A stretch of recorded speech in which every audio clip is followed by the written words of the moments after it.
मनुष्य का शरीर विष की बेलरी कैसे है, दुख हमारा विवेक कैसे जगाता है, और सुख ज्ञान को अंधा कैसे बना देता है, और हर माँ को माता मदालसा की भांति अपना कर्तव्य कैसे और क्यों पूरा करना चाहिए। इन सब बातों का जवाब है नौजवान संत श्री आशाराम जी बापू के इस दुर्लभ सत्संग में। एक सूफी संत बोलते हैं, पहुंचे हुए फकीर, वो बोलते सम्राट के साथ राज्य करना भी बुरा है, न जाने कब रुला दे। राजाओं के साथ राज्य करना भी बुरा है, न जाने वो कब हार जाए, कब रुला दे, कब अपने को गिरा दे, मरवा दे, कोई खबर नहीं पड़े। सम्राटों के साथ राज्य करना भी बुरा है और संतों के साथ भीख मांग के रहना भी अच्छा है, न जाने कब मिला दे। सम्राट के साथ राज्य करना भी बुरा है, न जाने कब रुला दे। मदालसा रानी हो गई, उसको कोई गुरु महाराज का उपदेश मिल गया और उसको आत्मा का दर्शन हो गया। वो मदालसा रानी ने संकल्प किया कि मेरे कुख से बालक जन्मे और फिर उसको यमड़ा ले जाए, ऐसा मैं नहीं कर बालक को जन्म दूं। मेरे कुख से जो बालक जन्मे उसको मैं आत्मा का ज्ञान दूंगी, जो मेरे को गुरु महाराज ने ज्ञान करा दिया, आत्मा का दर्शन करा दिया, वो मैं मेरे बेटे को दर्शन कराऊं, तभी मैं सच्ची माँ हूं। मैं सच्ची माँ तब कि मेरा बेटे को फिर दूसरी माँ के गर्भ में नहीं जाना पड़े, मेरा बेटा मर के फिर दूसरी माँ के गर्भ में न जाने जावे, तो मैं सच्ची माँ। अपने बेटे को जन्म दिया और अज्ञानी होके संसार में आए आए करके पाप वाप करके मरा, फिर गधा हो गया, तो अपने माँ बनने का क्या? वो मरा बैल हो गया और चाबुक खाता रहा, तो माँ बनने का अपना क्या मतलब हुआ? मैं तो माँ तभी बनूंगी जब मेरे को अपने बेटे का ज्ञान कराने में, बेटे को आत्मा का दर्शन कराने की मैं शक्ति है कि तभी माँ बनूंगी। गुरु महाराज का सत्संग सुनते और सुनते सुनते रोज ध्यान करती, अपने आप को पूछती थी, ये तो मेरा हाथ है, मेरे पैर है, मेरा शरीर है, इसको चलाने वाला मैं हूँ आत्मा। मेरे हाथ में दुख होता है और नहीं होता, तो हाथ को और दुख को देखने वाली मैं हूँ। गुरु जी ने उपदेश दिया, मन में कभी अच्छा विचार आता है, कभी दुख आता है, कभी सुख आता है, लेकिन दुख भी आके चला जाता है, सुख भी आके चला जाता है, जो रहता है वो आत्मा है। ये गुरु जी का ज्ञान वो पक्का कर दी।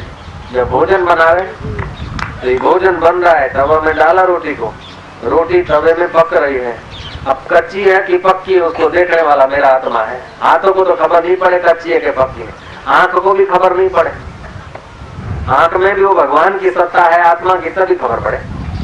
कान में भी परमात्मा की सत्ता है तभी सुनाई पड़े, जीभ में भी भगवान की सत्ता है तभी स्वाद आवे, नासिका में भी भगवान की सत्ता है तभी गंध आवे, सुगंध आवे। वो जो आत्मा है, वो भगवान जो है मेरे दिल में है।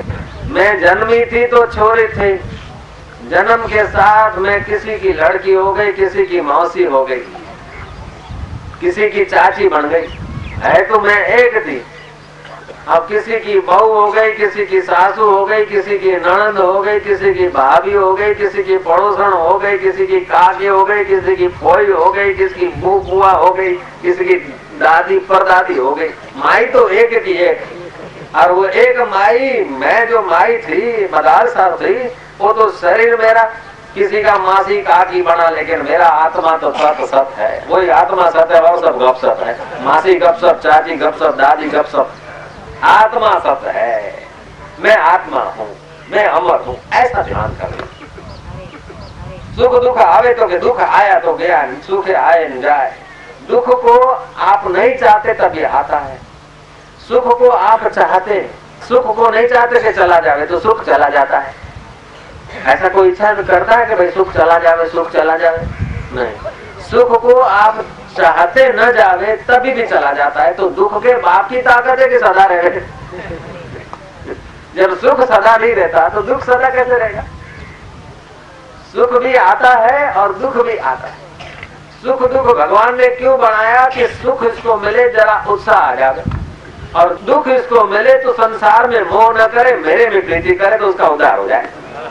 जयराम जी की ये भगवान ने बनाया, सबको मिलता है, कि सुख में आदमी को अभिमान आता है। श्री राम। सुख में आदमी को ममता होती, सुख में आदमी को आसक्ति होती, सुख में आदमी दूसरे का दुख नहीं समझ सकता है, और जब सुख झेल के बड़ा हुआ है तो उसको दूसरे के दुख का ख्याल आता है। सुख आदमी के ज्ञान को अंधा बना देता है, और दुख जो है आदमी के विवेक को जगा देता है। तो मदाल शाह ने संकल्प किया था कि गुरु महाराज का सत्संग सुनकर मेरे को आत्मा का ज्ञान हुआ, और मैं वो माँ हूं कि मेरे बेटे को भी आत्मा का ज्ञान करा। मेरे कुख से पैदा हुआ बच्चा फिर दूसरे गधे घोड़े की कुख से पैदा हो, ये मेरे को शोभा नहीं देता। बच्चा जन्मता, माँ उसको दूध पिलाती, बोलती बेटा तू ये 8 मास का शरीर नहीं, तू आत्मा है, तू अमर है, शुद्धोसी बुद्धोसी निरंजनो नारायणोसी चिरमोह निद्रा मदाल साहुआच है। ये आत्मज्ञान का उपदेश देते। आत्मज्ञान का उपदेश सुनने में जितना पुण्य होता है उतना तो महाराज चांद्रायण व्रत रखने से भी नहीं होता। 6 साल तुम कोड़ा करो, खाली पानी पे रहो, उबले हुए पानी पे रहो, फिर भी 6 मिनट आत्मज्ञान के सत्संग से वो बढ़कर नहीं होता। योग वशिष्ठ में महारामायण में आता है कि 17 पलकारे, आंख के 17 पलकारे पड़े उतनी देर अगर कोई सत्संग सुनता है आत्मा का सत्संग सुनता है और आत्मा का ध्यान करता है तो उसको वाजपेय यज्ञ का फल होता है। 17 पलकारे पड़े उतनी देर जो कोई सत्संग सुनता है उसको राजसू यज्ञ का फल होता है। आधा घंटा जो आत्मज्ञान का सत्संग सुनता है, आत्म ध्यान करता है, उसको अश्वमेघ यज्ञ का फल होता है। और जो पूरा दिन आत्मा की चर्चा में, आत्मा के ध्यान में रहते हैं, वो तो दूसरों को पवित्र करने वाले हो जाते हैं। जिन संतों का दर्शन करने से अपने पाप नाश होते हैं, जिन संतों की वाणी सुनने से अपने पाप नाश होते हैं, जिन संतों के आशीर्वाद से अपने पाप जल जाते हैं, ऐसे संत भी आत्मा का ध्यान करने से पवित्र हो जाते हैं। हे रामचंद्र जी, जो सत्संग, जो ज्ञान गंगा का पान करता है उसके पुण्यों का कोई ठिकाना नहीं। सत्संग सुनते सुनते जीव के मैल करते जाते, अज्ञान करता जाता है, पाप करते जाते और जीव एक दिन शिव रूप हो जाता है। ऐसे जीव शिव रूप हुई जो मदाल साथी अपने बेटों को आत्मज्ञान का सत्संग करा। 6 बेटों को भगवान के दर्शन करा दिए। माई ने 7वां बेटा जो अलरक था, राजा ने कहा तो सबको आत्मा का ज्ञान दे देती है, संसार सबको फीका लगे, सब साधु हो जाते या भक्ति करने लग जाते हैं, तो राजपाट कौन संभाले? इस बेटे को तू ज्ञान मत दे।